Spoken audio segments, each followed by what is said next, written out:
Assalamualaikum. Welcome to Study Zone. Have you ever wondered how parasites enters into human body?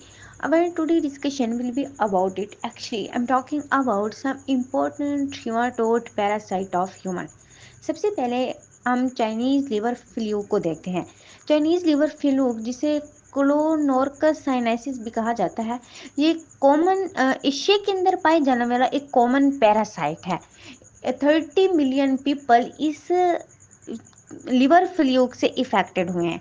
अगर हम इनके life cycle को देखें तो जो इनका अडल्ट होता है उसके बाइल डक्ट में, जो लिवर के बाइल डक्ट होता है, तो जो अडल्ट होता है वो वहाँ पे रह रहा होता है, और जितने भी एपिथेलियल टिश्यू या ब्लड होते हैं ये उनको फीड कर रहा होता है, या जो अडल्ट होते हैं इनके वो इसी बाइल डक्ट के अंदर ही एम्ब्रियोनेटेड एग्स को रिलीज करते हैं, और जो एग्स हैं वो इसी इंटेस्टाइन की तरफ जाते हैं, बाइल डक्ट से होते हुए इंटेस्टाइन की तरफ जाते हैं और फीसेस के जरिए एलिमिनेट हो जाते हैं। जब ये एग जो है ये एलिमिनेट होते हैं, जो मेरासीडिया है वो तब रिलीज होता है जब स्नेल इन एग्स को इंजेस्टेड कर लेता है। जैसे स्नेल इन एग्स को इंजेस्टेड करेगा तो जो मेरासीडिया लार्वा है वो रिलीज हो जाएगा। फिर सरकारी जो है उनकी फॉर्मेशन किस तरह से होगी कि स्पोरोसिस्ट और रेडियल जो स्टेजेस हैं उनमें सरकारी जो है वो इमर्ज हो जाएगा वाटर के अंदर। अगर सरकारिया जो है वाटर के साथ फिश के साथ डायरेक्ट कांटेक्ट में है तो ये पेनिट्रेट करेगा फिश की एपिडर्मिस में, अपनी टेल को लूज करेगा और इनसेस्टेड हो जाएगा। अब फिर होगी मेटासरकारिया की इंफॉर्मेशन। मेटासरकारिया जो है वो फिर एक अडल्ट ह्यूमंस में, जो ह्यूमंस के अंदर अडल्ट फॉर्म में ये डिवेलप हो जाएगा। किस तरह से कि जब कोई पोरली कुकड फिश या हम ईट करेंगे, या कोई रॉ फिश हम ईट करेंगे तो उसके थ्रू हमारी बॉडी के अंदर ये एंटर हो जाएगा। तो ये था चाइनीज लिवर फ्लू का लाइफ साइकिल। नेक्स्ट फिर हमें फेसिकोला हेपेटिका देखने को मिला जिसे शीप लिवर फ्लूक भी कहा जाता है। फेसोला हेपेटिका जो है इसे शीप लिवर फ्लूक इसलिए कहा जाता है क्योंकि ये मोस्टली शीप राइजिंग एरियाज में हमें देखने को मिला, और ये शीप या फिर ह्यूमंस जो हैं इनके डेफिनेटिव होस्ट होते हैं।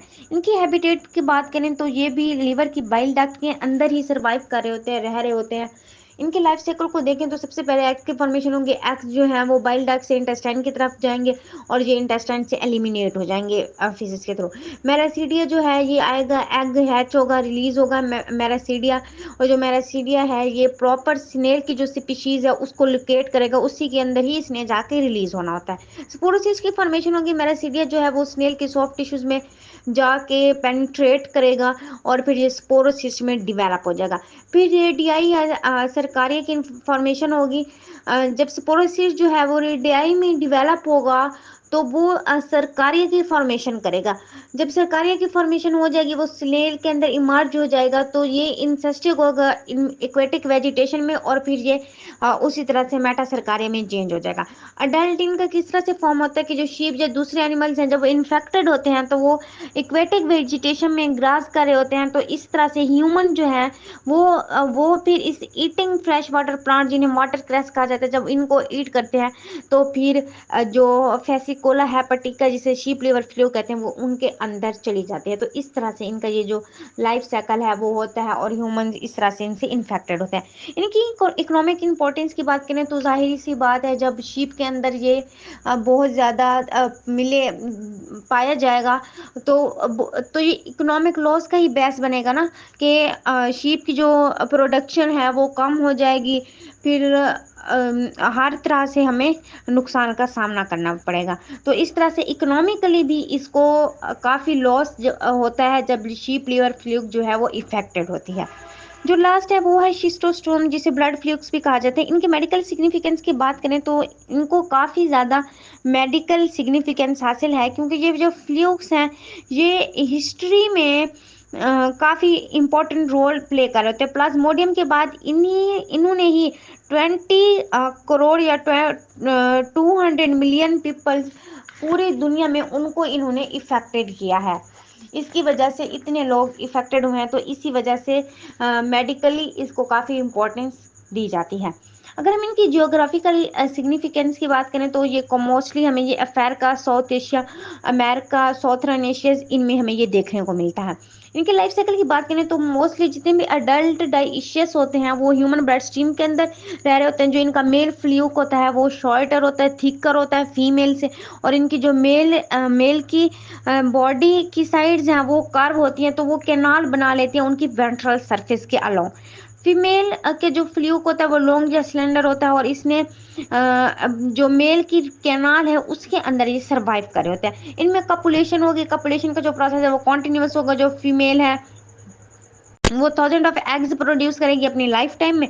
ये जो एग्स हैं इनके अंदर स्पाइन होगा जो कि मैकेनिकली होस्ट टिश्यू को मूविंग के लिए हेल्प करेगा और एलिमिनेट करेगा फिर या यूरिन को। और जो शिस्टोस्टोम्स हैं वो इनके ऊपर जो ओपर किलोम होती है वो प्रेजेंट नहीं होती। तो जो मेरा सीरियम है वो एस्केप कर जाएगा इस स्लिट के थ्रू और एक एग्स में डेवलप हो जाएगा। ये जो एग्स है ये फिर फ्रेश वाटर में की तरफ जब जाएंगे तो फ्रेश वाटर में जाने के बाद ये जो मेरा सीडियम है ये स्नेल को पकड़ेगा, उसकी बॉडी के अंदर पेनिट्रेट होगा और ये स्पोरोसिस्ट में डेवलप हो जाएगा और डाटर स्पोरोसिस्ट की फॉर्मेशन हो जाएगी। फिर सरकारिया की फॉर्मेशन होगी। फाइनली जो है वो फॉक टेल सरकारिया जो है वो डेवलप होंगे उस डाटर स्पोरोसिस्ट से। इसमें कोई भी रेडियल जनरेशन की इन्वॉल्वमेंट नहीं हो रही होती। और जो सरकारियाँ हैं वो स्नेल को लीव कर देंगे, वो ह्यूमन की स्किन के अंदर पेनिट्रेट करेंगे।